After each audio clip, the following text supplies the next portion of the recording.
No team in NBA history has lost nine straight road games and then won nine straight road games until now, as the Hornets steamroll the Indiana Pacers in a game where Knueppel sets or breaks the rookie three-point record previously held by Keegan Murray, maybe what, 2 or 3 years ago.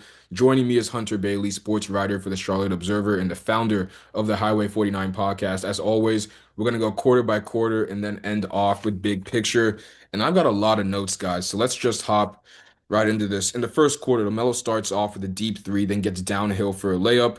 But then as a backcourt violation to Brandon Miller, Jay Huff looks like he's Charlotte's kryptonite early in that first quarter, and careless turnovers lead to a quick 8-2 deficit with 9:16 left in the first quarter, and Rick Carlisle or Charles Lee calls an initial timeout. And I'm thinking, man, the Pacers might have the Hornets number as they have in the 0 and past. 2 Let's see against what them ahead happens. of the night. Exactly. 0-2 against them. So we keep on going.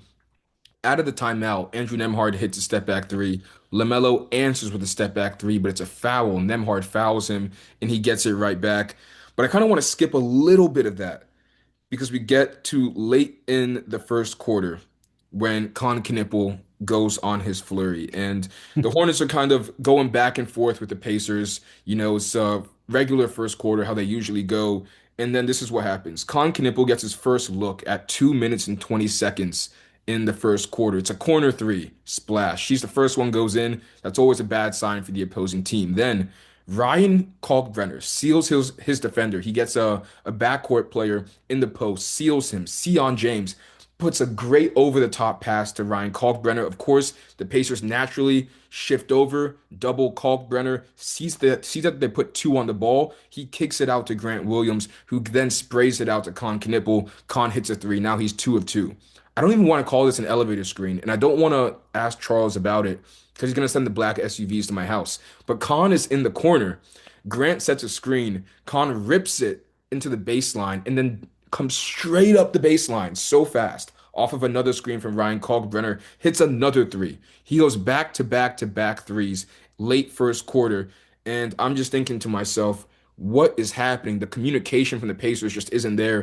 Can you talk about Khan's flurry late in that first quarter and what that means when you're like down five and then Khan can just snap of a finger, you're up three? Watching this team the past few years, when you think of a flurry, it's generally LaMelo Ball. Tonight we saw flurries from all three of them. And you mentioned Khan getting going. I mean, he makes his first shot from beyond the arc, and you can kind of tell like it's going to be one of those nights for him. And generally, I mean, he's good for two, sometimes three in the first quarter, and to hit three in a row just like that. I mean, like I say, you start the game on that type of mark, you kind of knew that that record was going to get shattered tonight, and sure enough, Sure enough, it was. So they end the first quarter up 34-31. Start the they're second quarter. down. They're Oh, down by down three. 34-31. Excuse me. Thank you for correcting me there. This is where it gets fun in the second quarter because I wrote this down. It's so funny. The Pacers open up with a three. LaMelo again answers that. Then Knueppel gets off the ball, gives it to Ryan, waits for Grant to set him a screen, comes off of it. Ryan gives him the ball back. He rips another three. Rick Carlisle calls a timeout. And it's so funny because I know that to end the first quarter, Rick must have told his team, Khan just gave us back to back to back threes. Going into the second quarter, we have to have an active body on him at all times. What happens? The first play in the second quarter, the first two plays, Knueppel rips another three. Rick Carlisle calls a timeout, and you know what is said in that huddle. What do you think is said in that huddle? I'll just ask you. Pack it up, fellas. It's over. Yeah, That you can go. I mean, but it makes me think of the video with Austin Reeves where he's talking about guarding the white boy, and it's like it's going to be hell. I feel like that's what it is every night with Con Knueppel running off screens, whether it's flare screens, the guard to guard screens. You need someone that is fully committed to him, and that's the problem. Is if you do that, here comes Brandon Miller, here comes LaMelo Ball, here comes Musa after every single rebound. So I know Rick Carlisle in that huddle was just like, did no one pay attention to the game plan, the scouting Yeah. report? Did no one read it before the game? We have to have a body on this guy. He already has four threes early in the second quarter. What's going to happen for the rest of the game? TJ McConnell is usually hitting that patented 18-footer. It wasn't going in today. LaMelo is getting downhill. I have written down when LaMelo gets downhill and changes speed, good stuff happens. So the Hornets go on a 10-0 run. Then they go on a 13-0 run. Then they go on a 16-0 run. and the offense is humming. I want to ask you because these aren't just ISO possessions, step back threes, you know, classic ways that you usually see the Hornets sometimes in the past go on runs. The offense, they're getting great shots. They're getting open shots. The off-ball movement. You texted in the group chat, right? Where like the ball is never stagnant. It's always moving. Talk about not just putting up the points, but also how they're putting up the points in these games. No doubt. So this is a couple of minutes left in the game, and right now they are 33 assists on 46 made baskets. Just to put that in perspective, I mean it's ridiculous. And we saw the offense stagnate a bit at times with the lineups with Brandon Miller. We talked about that at length here on this pod. Even at times with the ball with Colin Sexton's hand, the ball would stick at times. I think Kobe White in that second unit. I think we should get to talking about like the flips, some of the pitches that Charles has, but it's seamless basketball, man. It's fun to watch, and I would be willing to bet this is the most fun some of these guys have had playing professional basketball. Absolutely. So, like I said, the Hornets go on a 10-0 run, then a 13-0 run, then a 16-0 run. Then Grant Williams hits a three. Then he hits another three. Rick Carlisle calls a timeout. The Hornets are up 47 to 37. They did that with a lineup of LaMelo Ball, Con Knueppel, Grant Williams, Ryan Kalkbrenner, and then a mix and match of Sion and Josh Green, who are interchangeable. Then they go with a lineup of Brandon Miller, Kobe White, Musa Diabate, Miles Bridges, and Josh Green. And I write down Yep. Charles Lee must be having a blast. You can go from a lineup with LaMelo and Khan as the centerpieces to Kobe and Brandon and even Miles as the centerpieces and surrounding them with connectors like Musa and Josh. Talk about Charles Lee, the fun he's having in this job right now, and how much Kobe White can alleviate pressure from the other guys on this team. Yeah, I think the biggest thing to take away from this is they are being as efficient as they are. This is their third straight game with a 40 plus point quarter. They had 40 in the third tonight. And this is only the second game with Kobe White in the lineup. The second game with the cavalry coming back, as we talked about with Miles and Musa. So Charles is going to have the ability, his analytics staff, to fine tune these lineups and figure out what really is the most productive pairings. And how do you split up that what you maybe call the backcourt four of you mentioned it, Khan and Melo, Brandon and Kobe, and kind of how they fit best together because there's a ton of different avenues for Charles to take. So yeah, I mean he's definitely having a lot more fun than maybe years past. In the second quarter, I also have written down Brandon Miller is getting downhill consistently and drawing Yes. fouls. And I wrote down more of this. Do it without the Paul George chicken wing. And what I mean by the Paul George chicken wing is Brandon is a Paul George disciple, right? He comes from that 6'8" shooter, two-way type of guy. And what Paul George does a lot when he tries to create separation is he gives you a shoulder on a punch dribble. He goes punch dribble, shoulder, pull up midi, and it works so well for him. But I think what Brandon has been doing is punch, dribble, shoulder, extending out. Yeah. When Paul keeps the elbow right here, Brandon will extend that elbow out, and it gives him offensive fouls. But this time, he's just getting downhill. He's initiating contact. He's not shying away from it, and it was great to see. So what else do I have written down here? 438. This is so funny. Charles Lee calls wipe. And the reason why I'm calling this out is because the Pacers assistant coach, the woman, I don't know what her name is, and I apologize.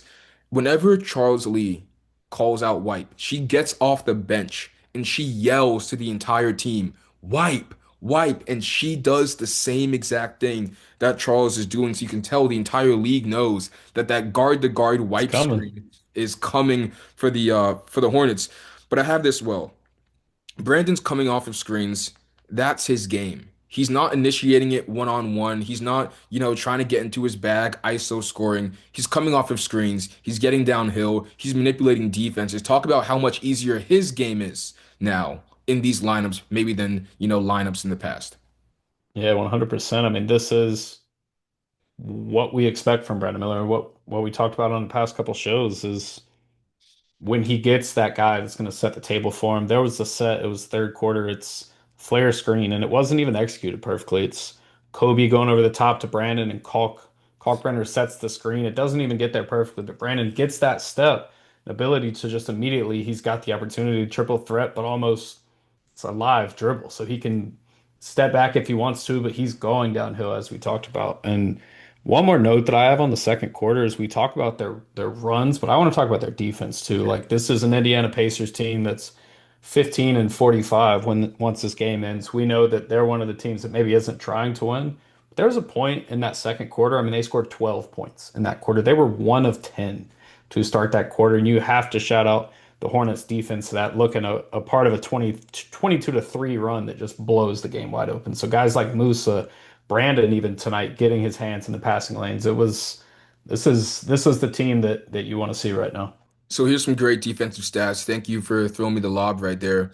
With 4 minutes and 44 seconds left in the second quarter, this is not a this is not I fact checked this. This is insane.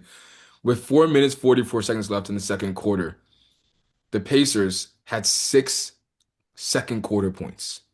Yeah, 6 points with 4 minutes left in the quarter. They were 2 of 15 from the field with 4 minutes left in the second quarter. They were 4 of 20 in the game from yeah. three with 3 minutes and 47 seconds left in the second quarter. This is lockdown defense. This is ramping up the defense's defensive intensity. This is, hey, we have LaMelo Ball, Knueppel, Brandon Miller, who can make you pay from behind the arc, but we're also going to make sure that the way we're cultivating and generating that offense from those three is largely from our defense. That's a great thing to see. So to end the second quarter, LaMelo has a demoralizing three. He's all smiles. Then the Hornets get out and transition to play after that.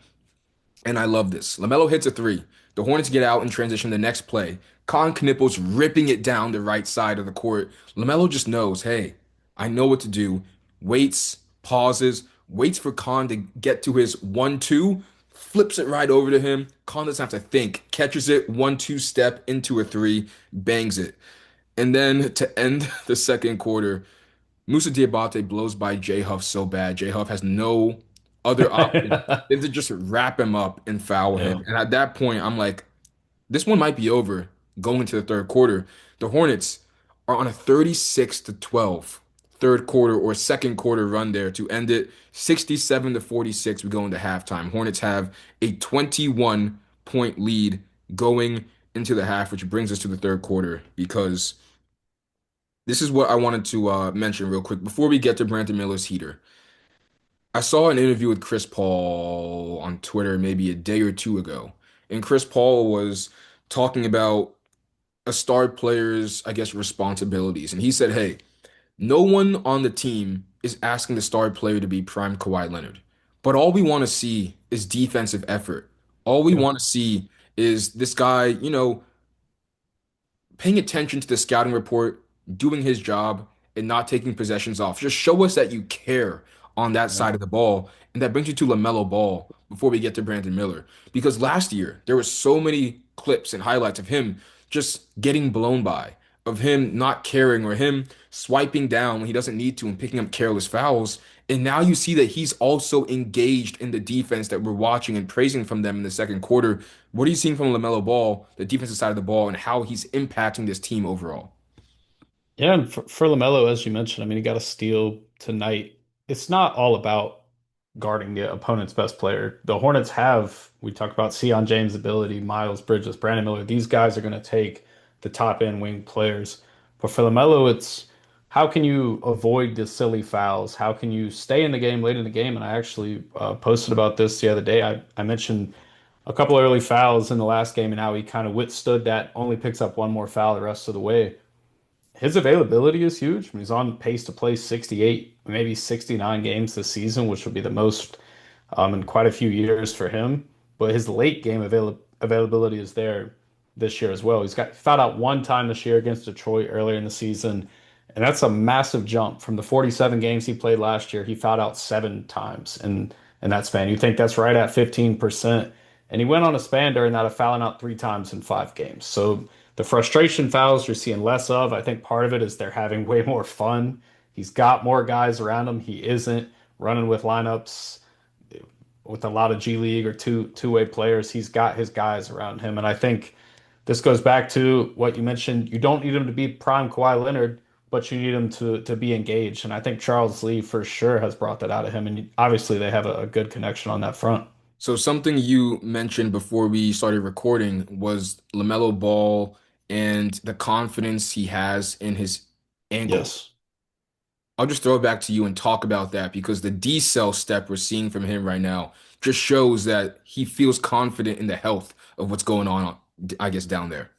Yeah, and as Brandon Miller gets that decel step, he's going to be that's for another time. But LaMelo, his ability, I mean, he's dead legging out there, and that tells me your ankles feel good. And when you're, what are they now, 60, right at 60 games into the NBA season, that tells you what you need to know about what the Hornets training staff has been able to do to keep him healthy, whether that's sitting, coming off the bench on a back-to-back, sitting until the 2 minute mark. And I know it's frustrating for the fan base to watch, but you're seeing it pay off in real time. The dude's on pace to play the second most games of his career, and he's available in all of them because of the defensive improvements, because of the mentality improvements. Yeah, the decel step though, the dead leg, ugh. So let me add some context to what Hunter's saying by decel and dead leg. When you're a right-handed player, you're going for a layup. Anyone who plays basketball knows this. You go right foot, left foot, and you jump on your left, you elevate, you finish with your right hand. That's a classic layup. The decel is what LaMelo's doing, where he's doing a quick step with the right, not too much pressure, not too much I guess weight on the right. On the left, on his second step, he's just screeching to a halt. He's completely changing his momentum from going fast to stopping immediately and putting all of his weight on that left ankle. And what that does is the defender doesn't see it coming and his momentum keeps going. So he flies by LaMelo. LaMelo stops on a dime. He's off balance, still's able to keep, I guess, the composure to be able to hit that quick little floater. We saw that a few times in this game. So he hits that D cell off balance. And then we get to the Brandon Miller flurry. So let me just go through this real quick. Brandon's third quarter, I'll back it up a tiny bit. LaMelo finds him on an alley-oop that was broken, but somehow still goes in early in the third quarter. Then Brandon gets downhill, has a layup, has a smile on his face. He's like, oh man, this is my game. You can tell he's feeling it. Musa then has a Euro step. And I'm thinking, oh my God, it might be time to hop on the Zoom a little early. Yeah. Then Brandon hits a three. I write down wow with three exclamation points. Brandon hits another three. I write down it doesn't feel like they're taking turns. It feels organic. It feels Yeah. natural. Then Brandon hits another three with the softest touch on the rim where it hits the front, hits the Shooter's backboard, roll. comes back. That's when you know you're feeling it as a shooter. And then Brandon hits another three. And at this point, I write Brandon Heater in all Yep. caps. But I want to go back to where Knueppel had his second or his late first quarter. LaMelo Ball had his decel steps, and LaMelo Ball had his, big times in that game. Brandon has his third quarter, but it doesn't feel like they're taking turns, Hunter, because the Yeah. offense, the lineups, the rotations makes it all feel like it's coming through the flow of the offense. What do you say to that?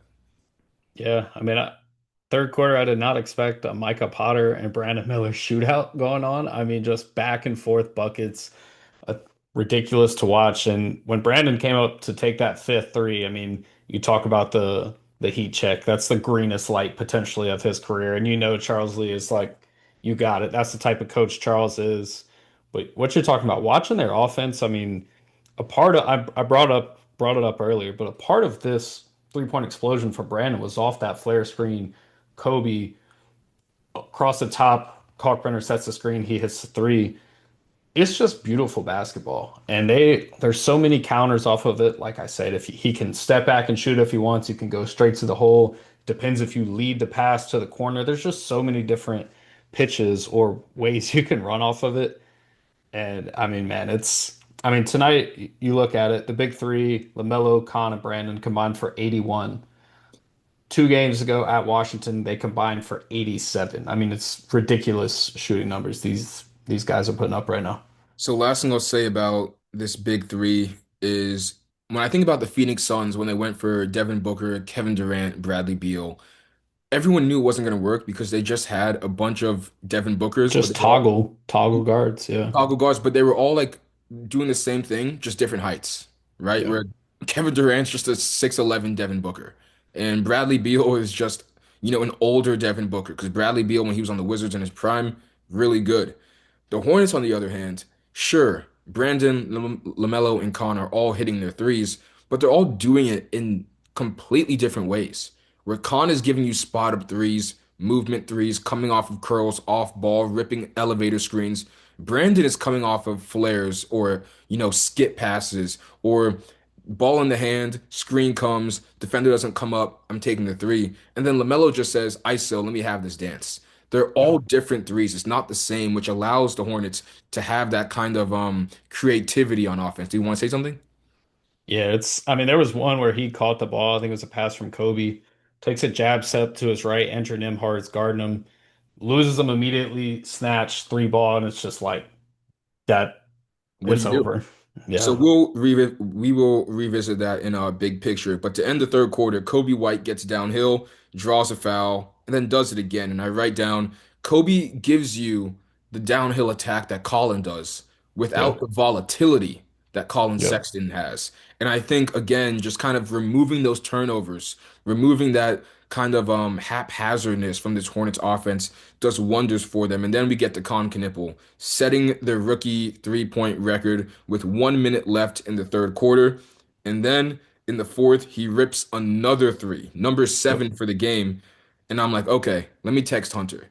Right as I text you, or right as I call you, Grant Williams walks into a three, and the Hornets go up 30 with 10 minutes and 52 seconds left in the fourth quarter. This is their fourth straight game, hitting 23-point shots. They have, well, not this game, but going back for the past two games, back to back 25-point 3-point games. Going back the past 72 three in the games, last three. Yeah. 70. Like, I don't understand how they turn into the 2025, 2024 Boston Celtics out of nowhere, but this is incredible, which brings us to the big picture. Let's Yep. start off with big picture, Con Knueppel. He sets the rookie three-point record. You told me that there's a way he can get to 300. Talk about Con, the record he broke, and I guess what you expect to see from him for the rest of the season. Yeah, so tonight, I mean, he shoots 8 for 12 of 3, 75% from beyond the arc, just flat out ridiculous. There's a real chance. I mean, he broke the rookie record tonight. You mentioned Keegan Murray's earlier, 206. He finishes the night, I believe it's 208. You're on 92 threes to get to that point. If he stays healthy, there's 22 games left. He needs right around 4.2 per game, which pretty high mark, especially for a rookie.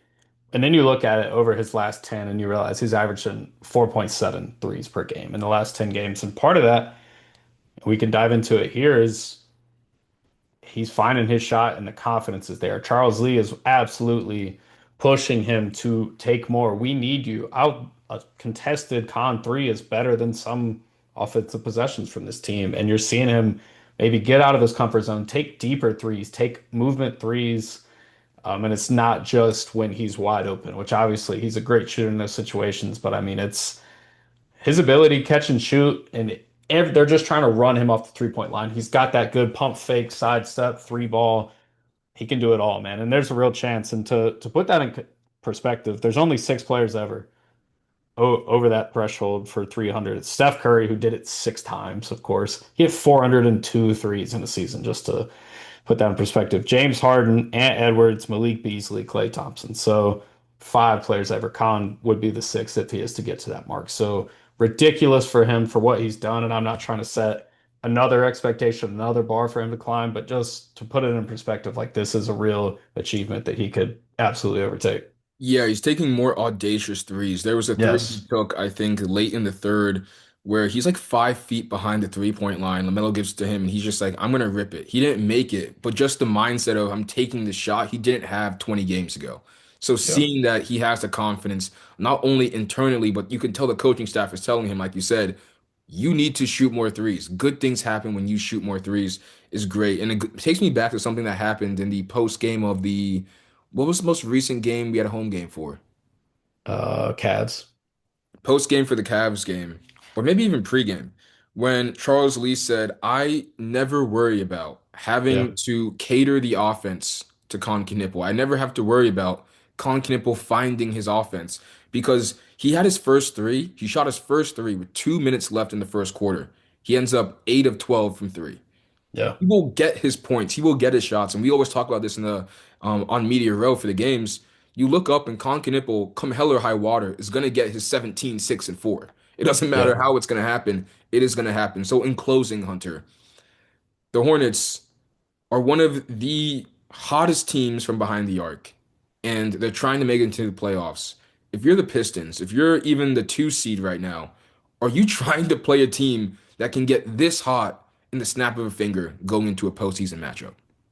See, that's the thing is I said on the last pod, what comes up always comes down, must come down, however you want to phrase it. So like they will have nights where they're not shooting 48% from three as a team or hitting 20 plus threes as a team. And I think that's when nights we talked about Kobe White getting downhill, Miles Bridges being able to get downhill, Brandon Miller being able to get downhill, those things are going to come into account. But the heater that they are on right now, I mean, 7-3 over the last 10, winners of three in a row, they jump back into the nine seed tonight, overtaking the Hawks. They needed this win. I mean, we talked about them being 0-2 against the Pacers. I would still love the Pistons Hornets first round series because they're a clashing style of teams. I mean, Detroit, Cade is really their primary ball handler. But after Cade, the options get a little bit washy. The Hornets have their couple of guys now with Kobe coming into the fold.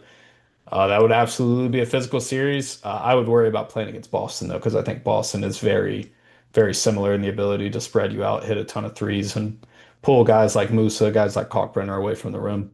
I'm trying to reel myself back in here. Don't get too excited, Jay. Don't get too excited, Jay. We still got what, like 20 something-ish 22 games left. games. 22 games left in the season. They play the Blazers on Saturday, in which is shaping up to be a really good game.